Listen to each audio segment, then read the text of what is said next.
पर मैं एक अपाहिज के साथ रहकर अपनी लाइफ थोड़ी खराब करूंगी। मुझे माफ करना, मैं ये रिश्ता तोड़ रही हूँ। मुझे अब रवि के साथ नहीं रहना।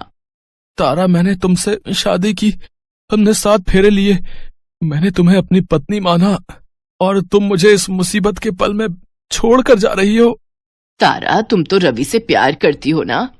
माँ जी, प्यार एक चलते फिरते इंसान से होता है, एक बीमार अपाहिज इंसान से नहीं। मुझे माफ करो, मैं जा रही हूँ और तलाक के कागज में भिजवा दूंगी। तारा परेशानियों के बीच वहां से निकल जाती है, पर सुप्रिया अपने पत्नी होने का पूरा फर्ज निभाती है। सुप्रिया रवि की दिन रात सेवा करती है। ये देखकर रवि और उसकी माँ बहुत शर्मिंदा होते हैं। जिस सुप्रिया का उन्होंने हमेशा अपमान किया, यहाँ तक कि रवि ने दूसरी शादी भी कर ली, आज वही सुप्रिया रवि की कितनी सेवा कर रही थी।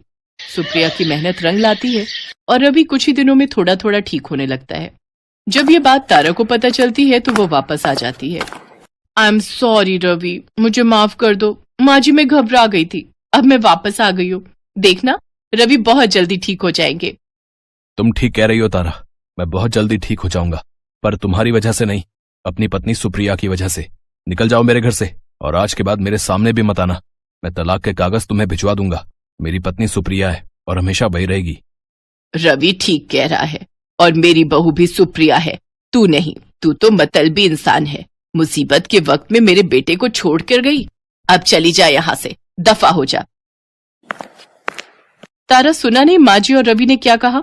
Get out. तारा वहां से गुस्से में पैर पटकती हुई चली जाती है। सुप्रिया को अपना परिवार वापस मिल जाता है और उस दिन के बाद वो अपनी सास और पति के साथ खुशी खुशी जीवन बिताने लगती है।